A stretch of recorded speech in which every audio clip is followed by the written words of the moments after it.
दीपावली शब्द दीप और आवली से मिलकर बना है। दीप मतलब दिया और आवली का मतलब पंक्ति। दीपावली का अर्थ है दीपों की पंक्ति, इसलिए दिवाली को दीपों का त्यौहार भी कहते हैं।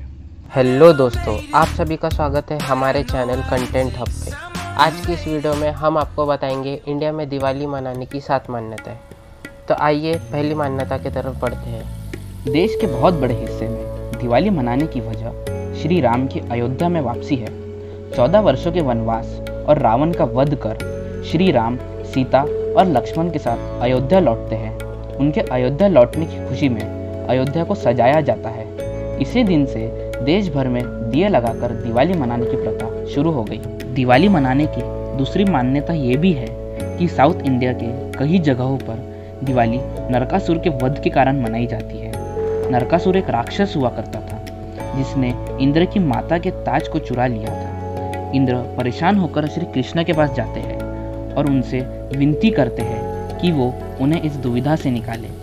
इसके बाद श्री कृष्ण सत्यभामा के साथ मिलकर स्वर्ग जाते हैं और नरकासुर के वध करने के लिए तैयार रहते हैं। और तभी उन्हें पता चलता है कि नरकासुर को वरदान मिला हुआ है कि उनको सिर्फ उनकी माँ के द्वारा ही मारा जा सकता है। श्री कृष्ण को पता चलता है कि नरकासुर की माँ कोई और नहीं सत्यभामा ही थी।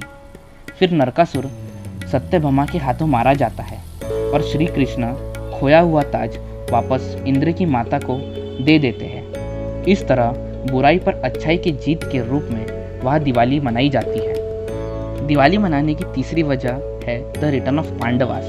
महाभारत के अनुसार जब पांडव भाई 12 वर्षों के बाद हस्तिनापुर पहुंचे थे तो वो दिन दिवाली का ही था। उस दिन वहाँ के वासियों ने पूरे नगर में सजावट की थी और दिया लगाकर उनका स्वागत किया था। हमारी चौथी मान्यता के अनुसार ऐसा कहा जाता है कि एक राजा थे, उनका एक बेटा था जिनके लिए यह कहा गया था कि वो अपनी शादी के एक दिन बाद मारा जाएगा। राजा फिर भी अपने बेटे की शादी करा देते हैं और फिर उनकी पत्नी को भी इस बारे में पता चल जाता है। इस वजह से उनकी पत्नी उनको बचाने के लिए सोच विचार करने लगती है और जब रात को यमराज उनके पति को लेने आते हैं तो वो पूर्ण घर को दियों से सजा देती है और अपने घर का सारा सोना घर के बाहर रख देती है। यमराज उसके पति को लेने सांप के रूप में आते हैं और दिए और सोने की रोशनी के कारण उन्हें कुछ दिखाई देना बंद हो जाता है और वो उसके पति को लिए बिना ही लौट जाते हैं। इसी प्रकार वो अपने पति की जान बचाने में सफल होती है। वो यमराज को रोकने के लिए घर के बाहर एक दिया भी जलाती है जिसे यम दीपक के नाम से कहा जाता है। हमारी 5वीं मान्यता के अनुसार यमा और यमी दोनों जुड़वा भाई बहन थे जो एक दूसरे के बहुत करीब थे।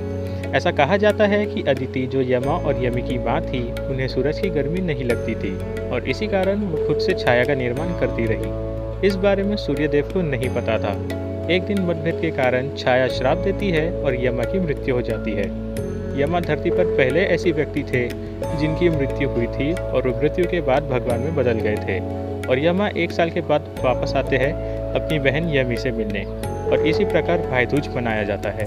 दिवाली मनाने की 6वीं मान्यता के अनुसार दिवाली का दिन सिख कम्युनिटी के लिए बहुत स्पेशल होता है। इस दिन तीसरे सिख गुरु अमरदास जी ने यह तय किया था कि दिवाली का दिन सभी सिख अपने गुरु के ब्लेसिंग्स लेने आ सकते हैं और वर्ष 1619 में दिवाली के दिन ही गुरु हरगोबिंद जी को रिहाई मिली थी, जिस कारण से कम्युनिटी में जश्न मनाया गया था।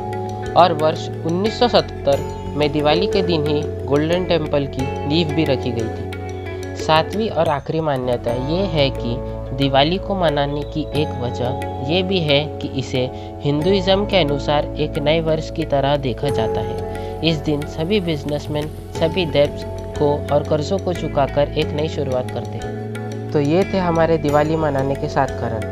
अगली वीडियो में हम आपको दिवाली से जुड़े कुछ इंटरेस्टिंग फैक्ट्स के बारे में बताएंगे।